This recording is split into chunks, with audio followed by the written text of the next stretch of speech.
Olá, eu sou Olda Freitas, sou nefrologista da Secretaria Municipal de Saúde e vou falar para vocês sobre doença renal crônica. Então, nós temos como definição da doença renal crônica uma lesão renal ou uma taxa de filtração glomerular menor que 60 ml por minuto por 1,73 metro quadrado, que persiste por mais de 3 meses. Nós temos a lesão funcional e ou estrutural. O que é que caracteriza esse dano funcional? É a alteração na composição do sangue, com elevação da ureia e creatinina, redução da taxa de filtração glomerular menor que 60 ml por minuto. E já o dano estrutural, você vai ter alterações na composição da urina, com hematúria, proteinúria, leucocitúria, eosinofilúria, cilindrúria, tá? E alterações nos exames de imagem, onde vão aparecer os tumores, os cistos, os quadros obstrutivos, como hidronefrose, redução da massa renal. E as alterações histopatológicas, que só são vistas na biópsia renal. Em relação à epidemiologia, a doença renal crônica, vem chamando a atenção da comunidade científica mundial nos últimos anos, devido à observação de tratar-se de doença mais grave e frequente do que se imaginava. Este aumento deve-se a elevado número de pacientes diabéticos e hipertensos na população, isto devido ao consumo de alimentos processados, tá? E também a inatividade física, isso levando à obesidade e também à diabetes e à hipertensão. No Brasil, o número de pacientes em hemodiálise vem aumentando de maneira alarmante, como mostra o último censo de 2018, divulgado pela Sociedade Brasileira de Nefrologia. O censo de 2019 ainda está em andamento. Então, segundo o censo brasileiro, o que é que nós temos? Uma incidência de pacientes em diálise conforme a patologia. Então, nós temos a hipertensão, com 34%, o diabetes com 31%, isso vem aos pouquinhos aumentando, já foi 29%, 30% e agora nós já estamos com 31% dos casos de diabetes em diálise. Uma percentagem de 9% das glomerulopatias crônicas, de 4% para os rins policísticos e os outros, que são mais ou menos 11%, que aí você vai ter a infecção urinária de repetição, a litíase de repetição. Com relação à incidência de pacientes em diálise conforme a faixa etária, nós temos 0,4% para a faixa etária entre 1 a 12 anos, 0,8% para a faixa etária entre 13 e 19 anos, 22,2% para a faixa etária de 20 a 44 anos, de 41,5% para a faixa etária de 45 a 64 anos, de 22,2% para a faixa etária entre 65 a 74 anos e de 12,8% para os pacientes com a faixa etária maior ou igual a 75 anos. Tá? Você observa que esse maior acometimento nessa faixa etária de 45 a 64 anos em pacientes em plena fase produtiva da sua vida. Com relação à distribuição dessas unidades ativas por região, nós temos uma maior prevalência desses centros de diálise na região sudeste, compondo 49%. Depois nós temos a região nordeste, com 20%. Depois a região sul, com 19%. E depois a região centro-oeste, com 7%, e enfim, a região norte, com 5%. Tá? Essa é a distribuição das unidades de diálise no Brasil. Com relação ao número total de pacientes e a prevalência estimada por estado em 2018, você vai ter a distribuição nos vários estados do Brasil, que vocês podem observar. E aqui em Alagoas, a gente vai ter 2.874 pacientes, calcula-se que há uma prevalência de 865 pacientes por milhão da população. Com relação à distribuição do perfil das unidades, nós vamos ter apenas 13% dessas unidades estão localizadas nos hospitais universitários, e 86% fora desses serviços universitários. Ou seja, hoje nós temos muitos serviços localizados que não são públicos, geralmente eles são serviços particulares, localizados ou em clínicas satélites ou em hospitais. Com relação à porcentagem de pacientes em diálise conforme a fonte pagadora, nós temos 80% dos pacientes que dialisam são bancados pelo SUS e apenas 20% são bancados pelos convênios, certo? Você pensando que cada paciente sai para o governo federal em torno de 50 a 60 mil reais por ano e que ele banca 80% dos pacientes, imagine o total dessa conta para o governo, né? O quão oneroso custa um paciente em diálise. Com relação à taxa de mortalidade anual de pacientes em diálise, é uma taxa alta, em torno de 19,5%, né? E por isso também é que está se pensando em criar, e pensou-se em criar as diretrizes para que houvesse uma melhor sobrevida desses pacientes em diálise. O total estimado de pacientes em tratamento dialítico por ano do Brasil, né, atualmente, é de 133.464 pacientes. É um volume muito grande e existe uma curva crescente desse número de pacientes. Como vocês observam, em 2000 eram 42.695 pacientes, né, e atualmente 133.464 pacientes. Isso tudo, 80% deles sendo bancado pelo governo federal. Com relação aos centros de diálise, o total de centros de diálise no Brasil, a gente observa, por esse gráfico, que ele não está tendo um aumento significativo como aquele observado no número de pacientes.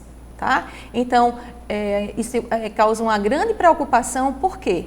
Porque os pacientes estão com um número ascendente, muito importante, e em breve, né, se isso continuar, se esse incentivo do governo não modificar para que as pessoas realmente voltem a investir em clínicas de diálise, vão existir muitos pacientes que vão morrer sem conseguir dialisar, por falta de centro de diálise para executar esse serviço. Com relação aos pacientes em fila de espera para transplante renal, em 2018, nós temos uma fila de espera de quase 30 mil pacientes, tá? Em torno de 29.545 pacientes.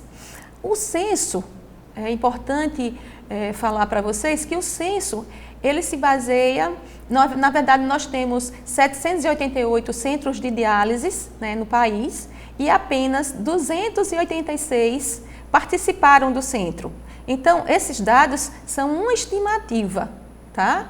Do que foi mostrado por esses 286 pacientes que realmente responderam ao censo. Então, a gente precisa, né, que os colegas dos centros de diálise participem do censo, né, e divulguem os seus dados para que a gente tenha dados mais fidedignos do que está ocorrendo no Brasil. Então, quais são os pacientes que estão em risco de desenvolver a doença renal crônica? Então, em primeiro lugar estão os hipertensos, em segundo estão os diabéticos, os portadores de doença glomerular e os portadores de doença renal policística, né?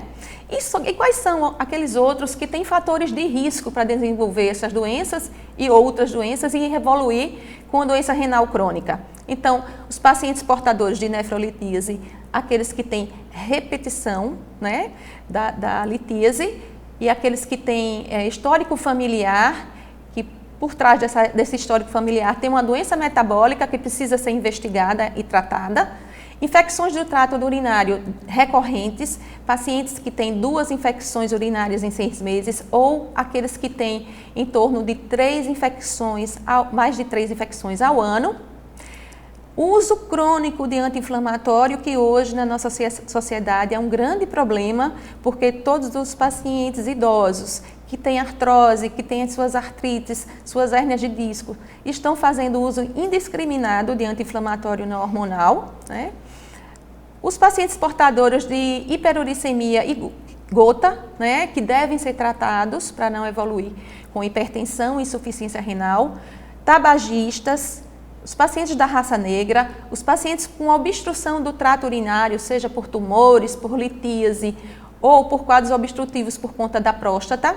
Nesses pacientes, o que é que se observa? Quanto maior o tempo de obstrução, maior a perda renal. Então, esses pacientes têm que ser encaminhados com urgência, né, para que esses quadros obstrutivos sejam resolvidos. Esses pacientes devem ser encaminhados para os urologistas, né? Os pacientes com insuficiência renal aguda, que tiveram insuficiência renal aguda, têm uma maior propensão de desenvolver doença renal crônica. Os pacientes com histórico familiar de doença renal crônica, ou seja, aqueles portadores de doença de Alport, doença de Fabry, né? Todos esses devem ser melhor investigados. Obesidade também leva a doença renal crônica, todo mundo já sabe. Etilismo e os pacientes idosos, tá? Idoso e uso crônico de doença de anti-inflamatório não hormonal é uma dobradinha que sempre nos preocupa. Então, nós vamos falar sobre o mecanismo de progressão da doença renal crônica. E como é que se dá? Então, nós temos o insulto, que pode ser causado pela diabetes, ou pela hipertensão, ou pela obesidade, né? Que vai levar à perda de néfrons, né? E aí vai desencadear o sistema renina-aldosterona, levando à hipertensão intraglomerular, levando também à liberação de substâncias inflamatórias, né, como interleucinas e fator de necrose também, levando à proteinúria, à injúria endotelial, mesangial e de podócitos, né, lesão glomerular. E esse processo inflamatório vai se perpetuar, levando à proliferação de células, né, e à fibrose, levando à perda de néfrons, e isso progressivamente, né. Esse slide mostra bem como é esse ciclo de lesão, né, e nós devemos atuar para interromper esse processo. O diagnóstico da DRC nos estágios iniciais é fundamental para o manejo da doença, tá? E para o estabelecimento de estratégias de prevenção, certo? E como estimar essa taxa de filtração glomerular, para que você possa, né, estadiar esses pacientes? Então, se usou durante muito tempo a equação de Crocroft-Gault, né, onde você tem a taxa de filtração glomerular igual a 140 menos a idade vezes o peso, sobre 72 vezes creatinina, e para mulheres você multiplica por 0,85. Essa taxa de filtração glomerular estimada pela equação de Crocroft-Gault, ela superestima, né, os pacientes renais, e por isso está sendo deixada de lado, né, e adotando outras maneiras de se medir essa taxa de infiltração glomerular, que é através do MDRD, de uma equação mais complexa, a CKD-EPI, que também é mais complexa, e que para isso, né, para calcular o CKD-EPI ou MDRD, você deve utilizar os aplicativos, como o Nefrocalc, né, o EGRF, que é da National Kidney Foundation, ou o site da própria ICBN, né, onde você vai encontrar as calculadoras. Se você não puder acessar nenhum desses dispositivos, você pode utilizar ainda a equação de Crocroft-Gault, lembrando que ela vai superestimar, né, a doença renal crônica nesses pacientes. Depois que eles utilizaram essas equações, né, ficou mais fácil então tentar estadiar esses pacientes baseados na taxa de filtração glomerular. Então, a National Kidney Foundation e a Kidney Disease Improving Global Outcomes, né, fez, né, esse estadiamento, né, para melhor adequar mundialmente o diagnóstico, né, e também, além desse estadiamento, eles fizeram diretrizes para unificar as condutas, isso de uma forma global. Hoje, as condutas que são utilizadas nos Estados Unidos, na Europa, né, são utilizadas também aqui no Brasil, através dessas diretrizes. Então, no estágio 1, o que é que você vai ter? Você vai ter uma lesão renal com taxa de filtração glomerular normal ou aumentada, né? Que aí você vai ter uma taxa de filtração glomerular maior que 90 ml por minuto, né? E uma albuminúria maior que 30 miligramas das 24 horas, tá? A albuminúria aqui está presente. No estágio 2, você vai ter uma lesão renal com leve redução da taxa de filtração glomerular, ou seja, ela vai estar entre 89 e 60 ml por minuto, e também a albuminúria vai estar presente. O estágio 3A, ele fez quando você tem uma lesão renal com leve a moderada redução da taxa de filtração glomerular, e isso vai de 59 ml por minuto a 45 ml por minuto, e a albuminúria, nesses casos, ela pode ou não estar presente. No estágio 3B, você tem uma lesão renal com moderada a severa redução da taxa de filtração glomerular, com a taxa de filtração indo de 44 ml a 30 ml por minuto, e também a albuminúria pode estar presente ou ausente. No estágio 4, você tem uma redução grave, uma redução severa da taxa de filtração glomerular, e a taxa de filtração glomerular vai estar entre 29 a 15 ml por minuto, e também a albuminúria pode ou não estar presente. E no estágio 5, você vai ter a insuficiência renal terminal ou fase dialítica, né? Que seria um clearance abaixo de 15 ml por minuto, né? Ou até 10 ml por minuto, se o paciente não for diabético. Então, com relação à classificação de excreção urinária de albumina, você tem várias maneiras de verificar essa perda de albumina, seja através da urina de 24 horas, ou da excreção urinária de albumina, ou da relação albumina-creatinina.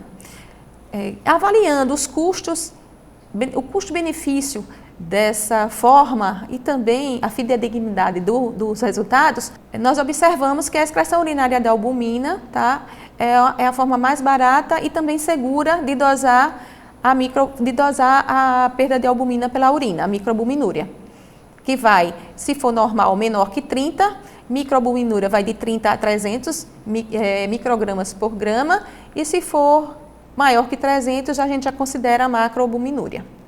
Baseado no ritmo de filtração glomerular e também na albuminúria, né, eles fizeram o prognóstico do paciente com doença renal crônica. Para isso, você vai associar, né, o ritmo de filtração glomerular e a presença de albumina, né, e ver qual o grau de severidade dessa doença, e também aqueles que têm uma maior probabilidade de desenvolver a doença renal crônica. Então, se o paciente é um paciente que tem um ritmo de filtração glomerular maior que 90 e e não tem perda de proteína, ele é um paciente de baixo risco, tá? Se esse mesmo paciente que tem ainda uma filtração glomerular maior que 90, maior ou igual a 90, e ele já tem uma perda de proteína entre 30 e 300 miligramas, né? Você já tem um aumento moderado dessa chance de desenvolver insuficiência renal. Se o paciente, mesmo com taxa de filtração glomerular normal, né, ou elevada, e ele tem uma perda de proteína, uma macroalbuminúria, uma perda maior que 300, você já tem que ver esse paciente como paciente com uma capacidade severa, né, severamente aumentada, né, grandemente aumentada, de desenvolver insuficiência renal. E assim por diante. Então, a classificação no estágio 2, você vai ter um moderado decréscimo do ritmo de filtração glomerular, que vai estar entre 60 e 89, né? E se ele não tem microalbuminúria, esse paciente é um paciente de baixo risco, mas se ele já tem uma perda de proteína com microalbuminúria, ele passa a ser de risco moderado, e se ele tem uma macroalbuminúria, ele já é um paciente considerado grave para desenvolver doença renal crônica. No 3A, no estágio 3A, você tem uma leve a moderada decréscimo ainda da doença renal, né, no estágio da doença renal, com ritmo de filtração entre 45 e 59 ml por minuto, E naqueles pacientes que, mesmo que não tenha uma proteinúria importante, ele já passa a ser, ter um risco moderado. Com relação àqueles que já têm uma microalbuminúria, eles já passam a ter um risco elevado de desenvolver doença renal crônica, e se ele tem uma macroalbuminúria, ele passa a ter um risco muito elevado de desenvolver a insuficiência renal crônica. E a partir daí, do 3B, se ele não tem proteinúria, mas ele já tem um risco elevado, né? E se ele tem microalbuminúria ou macroalbuminúria, ele vai ter um risco bastante elevado de desenvolver a doença renal crônica. Com relação às visitas, né? Então, quando é que você deve ver, quantas vezes ao ano você deve ver esse paciente, né?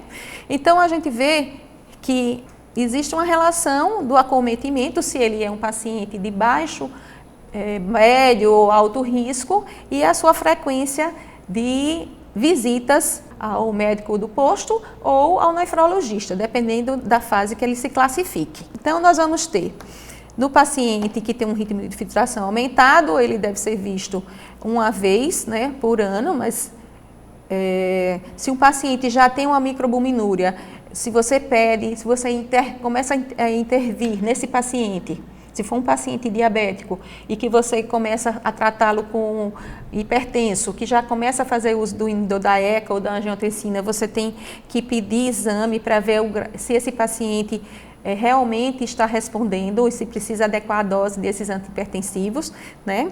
Se ele tem macroalbuminúria, esse paciente também deve ser visto 2 vezes por ano.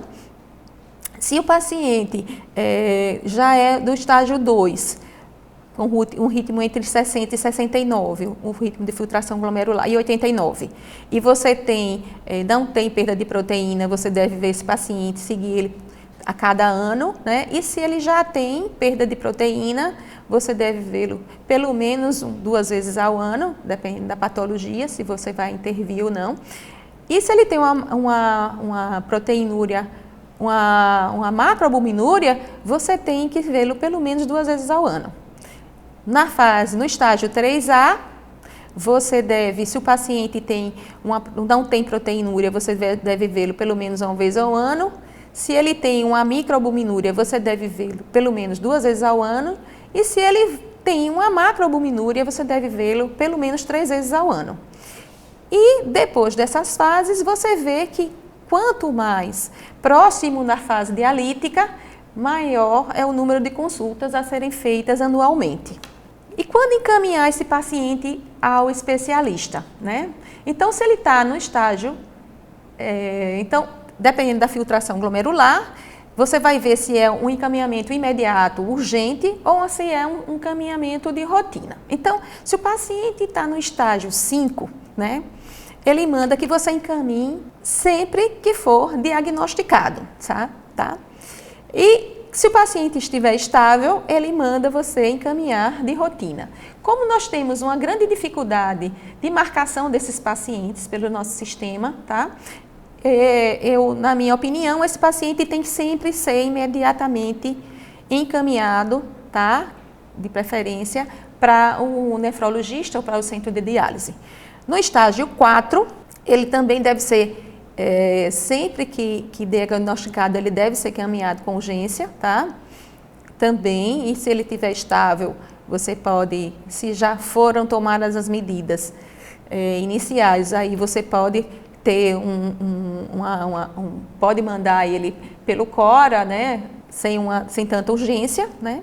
No estágio 3, se esse paciente tem uma proteinúria maior que 3 gramas por dia, ou uma redução da taxa de filtração glomerular maior que 3 ml minuto por ano, ele deve ser encaminhado, tá, ao especialista de urgência e de rotina se a proteinúria for menor que 1 grama por dia e essa redução for menor que 3 ml por ano. E esse paciente deve ser encaminhado ao especialista em qualquer estágio se esse paciente for portador de hipertensão acelerada, de síndrome nefrótica ou de doença sistêmica com acometimento renal. De urgência, esse paciente tem que ser encaminhado, os pacientes portadores dessas 3 causas aí têm que ser encaminhados de urgência. E de rotina, né? Se esse paciente tiver uma hipertensão maior que 150/90 em um uso de mais de 3 classes de antihipertensivos orais, se esse paciente tiver hematura glomerular e se esse paciente também tiver uma redução da taxa de filtração glomerular maior que 15% com a introdução do inibidor da ECA ou do bloqueador do receptor de angiotensina. Com relação às manifestações clínicas, né?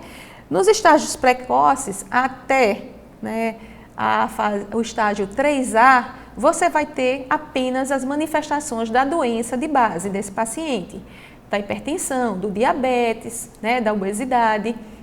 Nos estágios 3B, 4 e 5 é que nós começamos a ter, né, os distúrbios da doença renal crônica propriamente dita, onde o paciente vai desenvolver anemia, né, hipertensão, pelo aumento do volume circulante, deficiência de vitamina D, no rim que a vitamina D se torna ativa, que passa de 25-hidroxi vitamina D para 1,25, que é a forma ativa da vitamina D, que vai atuar no intestino e aumentando a absorção de cálcio. Tá? O paciente desenvolve acidose metabólica, né, por não conseguir eliminar a quantidade de hidrogênio suficiente, vai cursar com hiperfosfatemia, também por não conseguir eliminar essa quantidade de fosfato e também pela participação desse fosfato na doença óssea, né? Vai ter hipoalbuminemia ou por déficit de ingesta, tá? Ou por perda nas proteinúrias importantes, nas síndromes nefróticas, tá? E o hiperparatireoidismo, né? Que já é um hiperparatireoidismo secundário à doença renal crônica, pela deficiência de vitamina D, pela necessidade do aumento do PTH para retirada de cálcio do osso para poder manter a homeostase do cálcio a nível intracelular. E como é feito esse diagnóstico, né? Então, eu coloquei ali a creatinina chamando a atenção, porque só com a creatinina, né, você consegue estadiar esse paciente, não é? Ver em que classificação, em que estadiamento ele estaria e aí já prosseguir com a sua investigação. Se você faz um sumário de urina, você já detecta muitos desses casos também de lesão estrutural, onde você vai ter hematúria, onde você vai ter proteinúria, né? Se você vai ter uma leucocitúria, dependendo da patologia que o paciente tenha, né? E se por acaso você detecta que esse paciente no sumário de urina apresentou proteinúria, você obrigatoriamente tem que quantificar através da microalbuminúria este paciente, tá? É obrigatório todo paciente com proteinúria no sumário de urina, você já quantificar através da microalbuminúria, tá? E assim conseguir classificar dentro daquele quadro de estágios que a gente colocou. E o ultrassom do aparelho urinário e próstata, né? Ele fecha o diagnóstico, né? Onde você vai ter a observação da lesão estrutural, onde você vai ver nesse ultrassom se o paciente tem cistos, se o paciente tem litíase, se o paciente tem tumores, né? Se tem um quadro obstrutivo por litíase, se o paciente tem hiperplasia prostática, levando a quadros obstrutivos e a hidronefrose, certo? Então, esses exames, eles são, para mim, fundamentais nesse diagnóstico, tá? De insuficiência renal crônica. Mas, se o paciente é um paciente que não é jovem, né? Que é um paciente mais idoso, então você tem que fazer o hemograma, fazer a glicemia, hemoglobina glicada, ureia, creatinina, sódio e potássio desses pacientes, pedir lipidograma, ácido úrico e sumário de urina, tá? E aí prosseguir com essa investigação, certo? Com relação a esses outros exames que estão em cinza, né? São os mais para os estágios 3, onde você vai ter a alteração doença renal óssea, né, onde vai ter alteração de cálcio, fósforo, PTH, da fosfatase e também uma queda da 25-hidroxivitamina D, que precisa ser reposta, né. Os pacientes vão ter também, por perdas, hipoalbuminemia e também pela déficit de ingesta e também porque nós orientamos a esse paciente a reduzir na sua dieta, né, a ingesta de carne, de frango e de peixe, né? Nós vamos ter também uma deficiência de ferro, também por déficit de ingesta, e aí você vai ter uma diminuição da ferritina e da saturação de transferrina, tá? Lembrando que nesses pacientes a gente quer que essa ferritina esteja em torno de 200 e que a saturação de transferrina esteja acima de 20, tá? Esses pacientes renais crônicos, né, qual é a causa principal da anemia, né, neles? É eritropoetina, mas nós temos que ver também as outras causas, afastar as outras causas também de anemia nesses pacientes, tá? Com relação à gasometria, a gasometria pode ser venosa, né? E o que importa para a gente é ver o bicarbonato, ver se esse paciente está em acidose ou não. E se tiver, o objetivo nosso é que esse bicarbonato esteja em torno de 22, né? E abaixo disso ele deve ser reposto. Com relação às sorologias para hepatite B, C e HIV, elas devem ser pedidas principalmente naqueles casos de macroalbuminúria, né? Porque esses pacientes com hepatites também e HIV, eles cursam com as glomerulopatias relacionadas a cada caso. A prova de atividade reumática, ela fica, né, mais a critério do nefrologista, que vai investigar as doenças autoimunes, tá certo? Principalmente o lúpus, que é dessas doenças autoimunes é a mais frequente. Então, esses exames, né, eles rastreariam e diagnosticariam com certeza a doença renal crônica. Com relação à proposta de intervenção nesses pacientes, né, segundo o estágio da DRC que ele se encontre. Então, com o paciente no estádio 0, onde você vai ter uma taxa de filtração glomerular maior ou igual a 90, você vai rastrear e acompanhar o grupo de risco de desenvolver a doença renal crônica. Nos pacientes de estágio 1, com taxa de filtração menor que 90, você vai fazer investigação diagnóstica desses pacientes, o controle intensivo da pressão arterial e da glicemia e o tratamento das patologias com risco de desenvolver a doença renal crônica, né? Estimular os pacientes obesos a perder peso, os tabagistas a pararem de fumar, aos etilistas a reduzir a ingesta de álcool, né? E assim por diante. Nos pacientes no estágio 2 da DRC, entre 60 e 89 ml por minuto, o que é que você vai fazer? Qual é o plano de ação? Redução da progressão da doença renal crônica. Então, você já, né, investigou esses pacientes e aí você vai tentar, né, reduzir essa progressão através do tratamento intensivo dessas patologias, né? E, novamente, o controle intensivo da PA e da glicemia. No estágio 3, você tem uma taxa de filtração glomerular entre 30 e 59, né? E além do controle intensivo da pressão arterial e da glicemia, você vai prevenir e tratar as complicações da doença renal crônica, tá? Que são aquelas que eu já citei anteriormente. No estágio 4, que é já no estágio avançado da doença, entre 15 e 29 ml por minuto, você vai tratar as complicações da DRC, né? Definir já o acesso da diálise para esses pacientes, né? E prepará-los para a terapia renal substitutiva, né? Que são a hemodiálise, a diálise peritoneal e o transplante renal, tá? Lembrando que essa definição do acesso vascular é muito importante, né? Inclusive para a sobrevida desse paciente. O paciente que não tem acesso vascular antes de diálise tem um maior risco de fazer estenose de vaso, né? E aí evoluir futuramente sem acesso vascular para a diálise e óbito, se ele não for transplantado a tempo. Então, os pacientes que estão no estágio 5, com clearance menor ou uma taxa de filtração glomerular menor que 15 ml por minuto, você vai ver, né, qual o momento adequado para iniciar a diálise nesse paciente. De preferência, que ele já tenha sido orientado, que ele já esteja com o seu acesso definido, já, né, que se for para diálise peritoneal com seu catéter de Tinkoff implantado, e se for para hemodiálise, com a sua fístula já providenciada e pronta para ser utilizada. É muito importante, né, que a gente trabalhe na prevenção primária da doença renal crônica, né? Então, o que é essa prevenção primária? Né? Identificar os grupos e fatores de risco, né?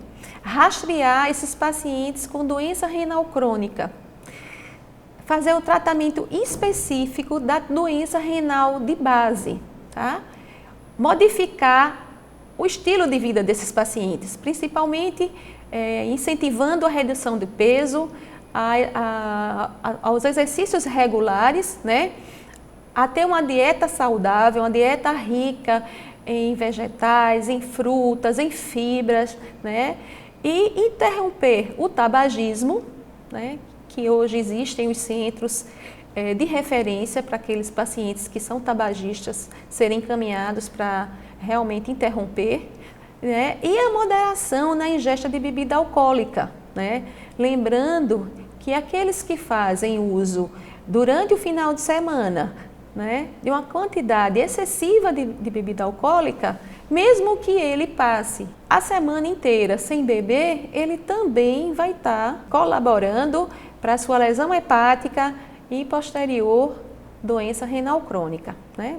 Além disso, você deve tratar a hipertensão do diabetes, né, com inibidor da enzima conversora ou com bloqueador de receptor de angiotensina, né, diminuindo com isso a proteinúria, o processo inflamatório, interferindo na fisiopatologia da doença renal. Devendo também evitar drogas nefrotóxicas nesses pacientes, que aí inclui os analgésicos, né, principalmente os anti-inflamatórios, e adequar para o ritmo de filtração glomerular os antimicrobianos. Com relação à prevenção secundária, inclui diminuir ou interromper a progressão da doença renal crônica, né? Diagnosticar e tratar precocemente as suas complicações e comorbidades, né? Como a doença cardiovascular, e preparar o paciente para a terapia renal substitutiva. E a prevenção terciária seriam todas as medidas que são aplicadas aos pacientes em estágio 5, pacientes na fase pré-dialítica ou pacientes que já estão em diálise, né?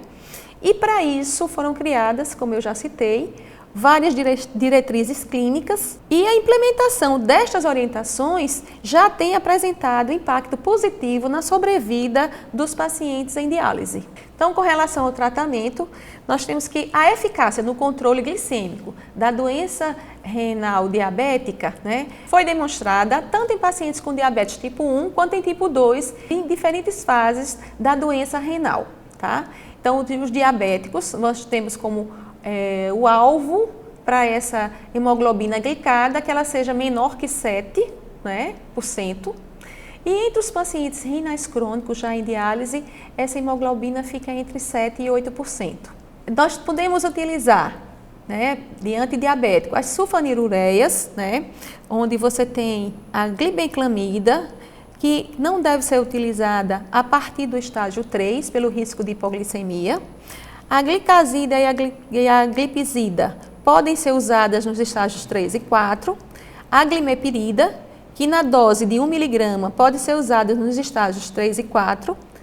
Os inibidores da DPP-4, a sitagliptina, a vidagliptina e a linagliptina, que você deve reduzir em 50% nos casos de doença renal crônica, que elas podem ser usadas em todos os estágios, né, com observação de redução da dose já na doença renal crônica terminal. As metiglinidas, que é a repaglinida, que pode ser usada até nos estágios 3 e 4.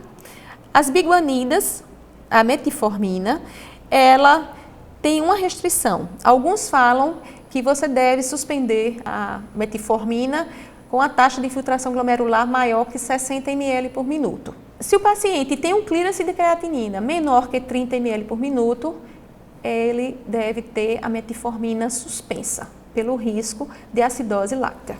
Com relação ao tratamento do diabético com DRC, ainda temos as tiazolinedionas, né, que é a pioglitazona, que por causar retenção de líquido num paciente que já é considerado hipervolêmico e que pode cursar com doença cardíaca, né, com insuficiência cardíaca congestiva, a gente não deve utilizar, né? Os agonistas dos receptores da GLP-1, que é a liraglutida, que tem também efeitos gastrointestinais, principalmente paciente idoso, que já tem um intravascular contraído e que pode cursar com diarreia. Então, se você tem um clearance entre 30 e 60 ml, você não deve utilizar, tá? Só acima de 60 ml. Os inibidores do cotransporte de sódio e glicose 2, que é a SGLT2, a dapaglifosina, a canaglifosina e a empaglifosina, né, podem ser utilizadas até com clearance maior que 30 ml por minuto nos pacientes renais crônicos. E também, né, a insulina, tá? A insulina ela pode é utilizada na fase de doença renal crônica terminal, nesses pacientes em diálise, e você tem que atentar para redução da taxa de filtração glomerular dessa insulina. Então, num clearance menor que 50, você já deve reduzir em torno de 25% dessa insulina, e abaixo de 10 ml por minuto, você deve reduzir em 50% essa dosagem da insulina, pelo risco de hipoglicemia, já que a insulina, né, ela é eliminada pelo rim, e se você tem uma taxa de filtração glomerular muito reduzida,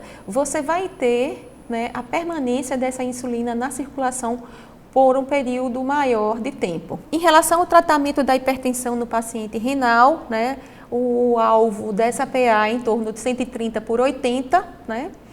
E os antihipertensivos, a gente tem uma gama deles, né? Então, nós temos os inibidores da enzima conversora da angiotensina, que são os IECA, o captopril, enalapril, benazapril, lisinopril, ramipril e fusinopril, entre outros, né? Deixando aqui uma observação, que para os pacientes com perda de proteína, esses inibidores da ECA e os bloqueadores de receptor de angiotensina, eles devem ser utilizados, né?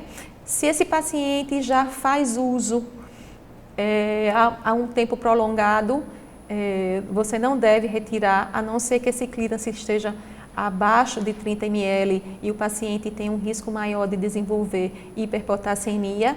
E nos pacientes acima de 30 ml por minuto, você pode introduzir e até um pouco abaixo também, você pode introduzir tanto o IECA como o BRA, né, para esses pacientes, porque você vai ter uma maior sobrevida desse rim, diminuindo a proteinúria.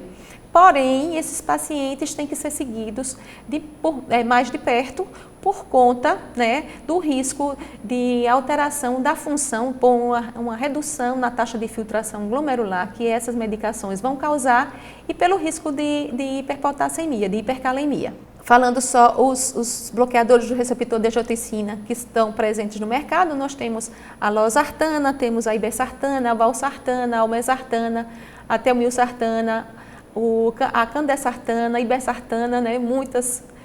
São muitas as opções para os BRAs. Os beta-bloqueadores, o atenolol, o bisoprolol, o nadolol, o acetabulol, né? Principalmente esses últimos, né, que são mais específicos, podem ser utilizados também pelos pacientes, lembrando que o atenolol ele pode alterar a glicemia, né? E a gente tem que ficar de olho neles. Com relação aos diuréticos, a hidroclorotiazida pode ser utilizada, a furosemida e a espironolactono, né, a espironolactona, nos pacientes que têm um ritmo de filtração glomerular abaixo de 30, a hidroclorotiazida já não vai ter um efeito, tá? Então você deve retirar a hidroclorotiazida e substituir pela furosemida, tá?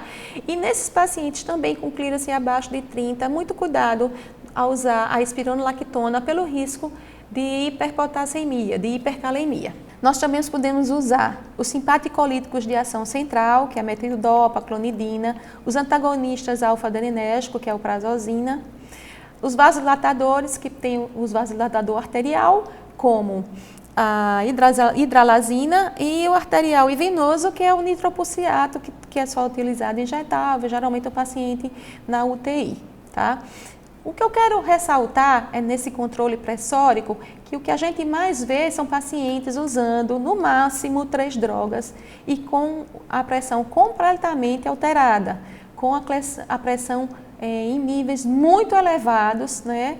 E que parece que os colegas têm medo de introduzir os outros antihipertensivos, né? Como os de ação central, né? Esses vasodilatadores, como a hidralazina, né? Essas substâncias são substâncias que já são utilizadas há muito tempo, né? Que não tem por que não se utilizar, porque já se sabe os efeitos colaterais, as questões com relação à tolerabilidade desses medicamentos, né? Então, vale a pena vocês começarem a usar e a dispor mais dessas medicações, né? Além dos inibidores, da ECA, dos beta-bloqueadores, né? Utilizar também essas outras opções no tratamento do paciente para melhor controle pressórico. Com relação às drogas antilipêmicas, né, a atorvastatina ela não necessita de ajuste de dose, mesmo para o paciente que esteja em doença renal terminal, tá? Já a simvastatina, se o paciente tiver um clearance abaixo de 30 ml, você deve reduzir para uma dose de 5 mg, tá? Se o paciente, e a rosuvastatina também deve ser utilizada na dosagem de 5 mg, se o clearance é menor que 30. Com relação à droga para hiperuricemia, né, você deve fazer o alopurinol, né, em torno de 100 mg, se o clearance for abaixo de 50 ml. Lembrando da correção da dose dos pacientes, dos agentes antimicrobianos, tá? Lembrar da correção da dose para esse paciente que é renal crônico e precisa. Ressaltando aqui a presença dos anti-inflamatórios, né, e os seus efeitos adversos renais graves. Eu chamo a atenção de vocês de novo, né, para o uso de drogas anti-inflamatórias, né, pelos efeitos adversos graves que ele causa ao paciente com doença renal, né. Esses pacientes têm um risco 3 vezes maior de fazer uma lesão renal aguda se eles utilizarem drogas anti-inflamatórias. Eles podem cursar com síndrome nefrótica, tá? Esses anti-inflamatórios causam aumento do potássio, ou seja, hipercalemia, provocam redução da excreção de sódio, aumento da pressão arterial e descompensação cardíaca, tá? Pela retenção de sódio, pelo aumento da sobrecarga cardíaca, você tem essas várias alterações, né? Então, atenção! O uso de anti-inflamatório não esteroidal está contraindicado nos pacientes com doença renal crônica. E aqui estão as referências bibliográficas, né, para vocês que querem dar uma olhada nos assuntos. Então, aí, as diretrizes brasileiras de doença renal crônica, as 7ª diretrizes, o censo brasileiro, tá?